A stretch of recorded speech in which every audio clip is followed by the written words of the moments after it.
मजा नहीं आ रहा है। हम करते हैं प्रबंध, आप चिंता मत करिए। रामद्रोह का प्रतिफल क्या होने जा रहा है?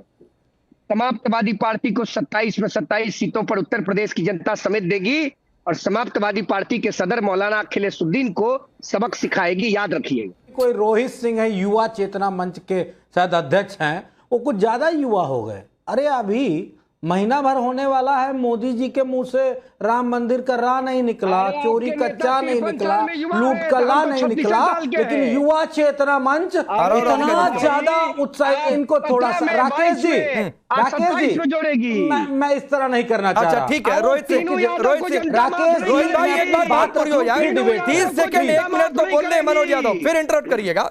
थोड़ा सा 30 सेकंड 1 मिनट तो बोल ले, कुछ तो बात आ जाए उनकी।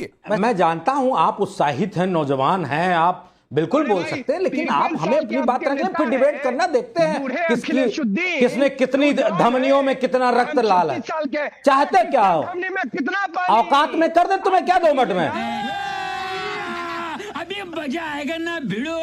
ए रोहित सिंह, औकात में कर दे क्या? चुपचे कहीं के। 1 मिनट प्लीज, आवाज सबकी डाउन, पीसीआर आवाज सबकी डाउन, आवाज सबकी डाउन करिए पीसीआर। ये तरीका है क्या आप लोगों का? देश के सबसे पुराने मीडिया नेटवर्क पर बैठकर इस तरीके की भाषा नहीं अच्छी लगती है। मैं दोनों लोगों को कह रहा हूं, रोहित आपको भी कह रहा हूं और मनोज यादव जी आपको भी कह रहा हूं, अगर कोई एक सीमा के पार जा रहा है आप मुझसे बोलिए, मैं इंटरप्ट करूंगा बीच में, लेकिन कोई मर्यादा पार ना करे। मर्यादा पुरुषोत्तम राम पर डिबेट करेंगे और बैठकर यहां पर मर्यादा पार करेंगे खुद, तो गिरबान में झांकिए। पहले मैं सबकी आवाज अब कर रहा हूं, प्लीज मुद्दे पर आइए, कोई पर्सनल नहीं होगा।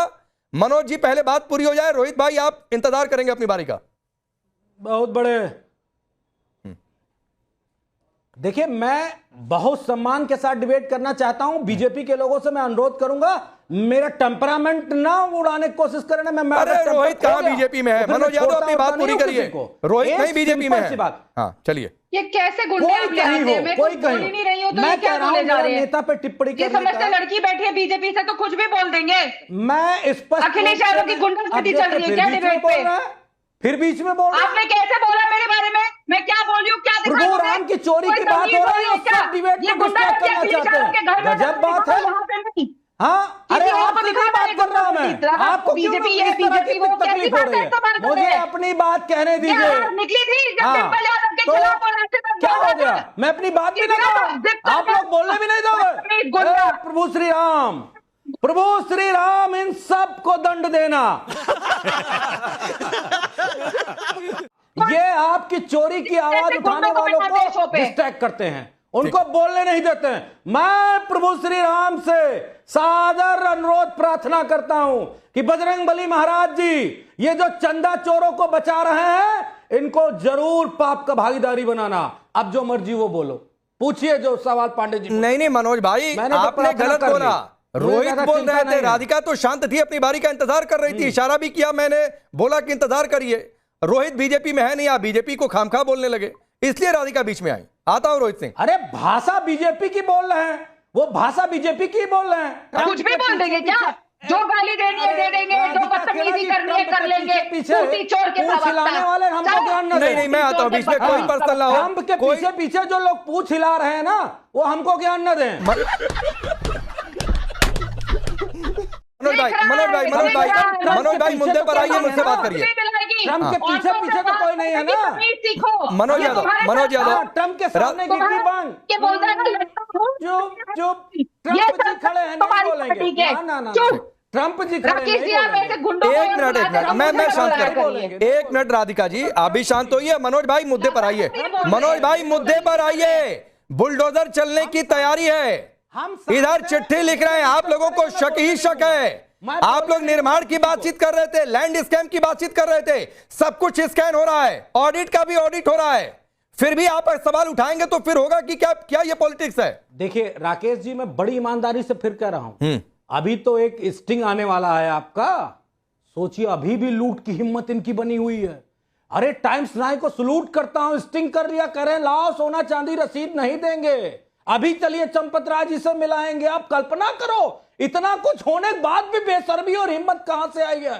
ए बजरंगबली, इनको देना जरूर दंड। मुझे कुछ देना होगा, अगर शोहरत दौलत तो मत देना, लेकिन इनको दंड जरूर देना।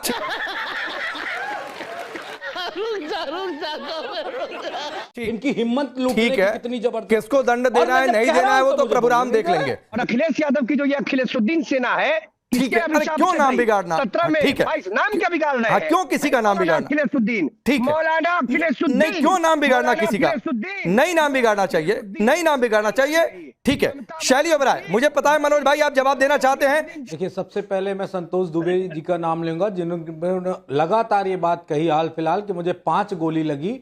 और इसके बाद मैं दूसरे व्यक्ति का नाम लूंगा जो बजरंगबली के नाम से जाने जाते हैं, अयोध्या के विनय कटियार जी, कि मुझे भी राम मंदिर दर्शन करने के लिए पास की जरूरत पड़ती है, मुझे ऐसे जाने भी नहीं दिया जाता है। तो 2 नाम मैंने बता दिए, बाकी आप आत्ममंथन करना। अब आते हैं बात महत्वपूर्ण, जिन्होंने रोहित सिंह ने कहा कि अखिलेश मौलाना, आप थोड़ा और भी जोर से कह सकते हैं, अब बीच में नहीं, रुक जाइए। किसी पास से ना कौन सी गलत बात है? की बात का कहो, मौलाना कहो, अखिलेशुद्दीन कहो, इन सारी चीजें, एक मिनट रुक जाइए, इन सारी चीजों से समाजवादी पार्टी डिस्ट्रैक्ट नहीं होने वाली। लेकिन सिद्धे नेताजी अब इस दुनिया में नहीं, राकेश जी बड़ी बात कहने जा रहा हूं, सिद्धे नेताजी इस दुनिया में नहीं, उनका आधा बयान कोट किया जाता है, उन्होंने पूरा बयान दिया था। मैं लाइव भाषण उनके सामने खड़ा सुन रहा था जनेश्वर पार्क में कि मुझे संविधान की रक्षा के लिए गोली चलानी पड़ेगी तो इससे भी ज्यादा मुझे गोली चलाने में कोई दिक्कत नहीं होगी। लेकिन वो तो दुनिया में नहीं है जिसने दोबारा एक्सेप्ट किया कि मैंने गोली का आदेश दिया था। अगर भाजपा के अंदर इतनी भी हैसियत है भाजपा के नेताओं में, तो उस आदमी को बुलडोज करा दें, उस आदमी को जेल भिजवा दें। ठीक है, और समय थोड़ा कम है। सुब्रांश राय आप कुछ कहना चाह रहे हैं? मिश्रा, तीसरा कोई आदमी देश में नहीं जिन्होंने ये बात कही हो कि मैंने गोली चलाने का क्लोजिंग ले लूंगा। किसी व्यक्ति ने नहीं कहा है पूरे देश में, सिर्फ 2 व्यक्तियों ने कहा। भाई सिर्फ 3 चीजें कहना चाहता हूँ, छोटा 2 सेकंड का। बोलिए। रामालय ट्रस्ट की जिम्मेदारी थी राम मंदिर की व्यवस्था देखने, करने, बनाने की, ठीक है, जिसके प्रमुख थे चारों शंकराचार्य। लेकिन चूंकि भाजपा और आरएसएस का डीएनए ही है सोना चुराना, चांदी चुराना, क्योंकि सोमनाथ में 17 बार चोरी हुआ, अयोध्या राम मंदिर में 70 बार चोरी हुआ, और उसके बावजूद भी भारतीय जनता पार्टी के मैं प्रवक्ता या उनके चाहने वालों को इस बात के लिए दाद देता हूं कि ये कैसे सनातनी और ये कैसे हिंदू हैं कि राम मंदिर का सोना चांदी चोरी हो रहा और ये कहानियां जोड़ रहे हैं इतिहास भूगोल की। अरे महाराज, जो राम का नहीं हुआ वो किसी का क्या होगा? ठीक। अगर आप राम मंदिर का सोना चुरा सकते हैं, राम मंदिर का चांदी चुरा सकते हैं, तो मैं आपको एक बात बता दूं, चाहे आप उत्तर से पूरा पश्चिम कहीं घूम लीजिए, किसी ब्रह्मचारी का धोती गमछी ले लीजिए, कुछ नहीं करेंगे। जो राम का नहीं है वो इंसान का क्या होगा? ठीक, बात तो सही है। एक चिट्ठी लिखी है केसी वेणुगोपाल जी ने प्रधानमंत्री मोदी को। चिट्ठी अच्छी बात है, जांच की मांग भी कुछ गलत नहीं है, लेकिन मेरा सवाल यह है कि ऐसी चिट्ठियां देश में कितने मंदिरों में हुई लूट को लेकर लिखी गई? राकेश जी, क्या आप बता पाएंगे अभी 3 सेकंड के अंदर कि ऐसी सोने चांदी हीरे जवाहरात की चोरी कितने मंदिरों में हुई थी? बता दूंगा तो चिट्ठी लिखवा देंगे? बोलिए ना, बताइए, मुंह खोलिए। मैं बता दूंगा तो चिट्ठी लिखवा देंगे? कहानी नहीं, 1 सेकंड में रिप्लाई। हाँ, लीजिए। सबरीमाला मंदिर में सोना गायब होने की मामले की जांच चल रही है, विशेष जांच उसकी चल रही है। पद्मनाभ स्वामी मंदिर केरल के भारत के सबसे अमीर मंदिरों में से एक, इस पर भी जांच हुई है और सुप्रीम कोर्ट द्वारा नियुक्त कमेटी ने ही जांच किया कैग की ओर से। तुलजा भवानी मंदिर महाराष्ट्र में है। महाराष्ट्र का शिरडी साईं बाबा मंदिर, वहां पर भी डोनेशन स्कैम यानी दान चोरी की बात 2025 में आई थी। अब मुझे सिर्फ यह बता दीजिए कि इन चोरियों पर चिट्ठियां क्यों नहीं लिखी गई, या तब क्यों नहीं लगा कि भक्तों की भावना आहत हुई है? मैं इस चिट्ठी पर सवाल नहीं उठा रहा हूं, मैं सिर्फ यह पूछ रहा हूं कि इससे पहले इस तरीके की चिट्ठियां क्यों नहीं? राकेश, आपने बहुत अच्छा रिप्लाई किया, क्योंकि मेरी एक्सपेक्टेशन यही थी। केसी वेणुगोपाल जी ने जो चिट्ठी में मांग करी है वो यही मांग करी है कि सुप्रीम कोर्ट के द्वारा इस चोरी डकैती की जांच हो। पहली इंपॉर्टेंट बात, मुद्दा सिर्फ इतना ही है कि सुप्रीम कोर्ट की निगरानी में जांच हो। एक दूसरी इंपॉर्टेंट बात यह है, थोड़ा सा ना क्या है कि आस्था का संबंध है ना, आस्था को कौन कैसे परिभाषित करता है उस पर नहीं जाते, प्रैक्टिकल फैक्ट पे बात करते हैं। मोहम्मद गजनवी ने सोमनाथ मंदिर का सोना लूटा 17 बार। नरेंद्र मोदी जी की भारतीय जनता पार्टी और आरएसएस जो अयोध्या रामलला के मंदिर की कमेटी, ट्रस्ट और व्यवस्था के व्यवस्थापक हैं, इन्होंने 40 बार लूटा है। इनके सीसीटीवी कैमरे के रिकॉर्ड में 40 बार ये डकैती हुई है। गजनवी ने भी सोना लूटा, नरेंद्र मोदी की बीजेपी आरएसएस ने भी तो वही काम किया, मंदिरों का सोना लूटा, चांदी के ईंटें लूटे, हीरे जवाहरात जो खूबसूरत रामलला के लिए बनाए गए थे वो लूटे।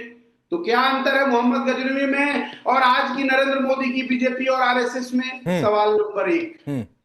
सवाल नंबर 2, फर्क इससे नहीं पड़ता, फर्क इस बात से पड़ता है कि आप तो ढिंढोरा पीटते हैं कि जी मैं हिंदुत्व का ठेकेदार हूं। तो क्या हिंदुत्व के ठेकेदारी में कहीं ये लिखा गया है कि जो परिपाटी मैंने शुरू करी थी बीजेपी आरएसएस ने 1990 में राम मंदिर आंदोलन के चंदा चुराने से लेकर उसको हम राम मंदिर निर्माण के बाद चढ़ावे में भी डकैती करेंगे?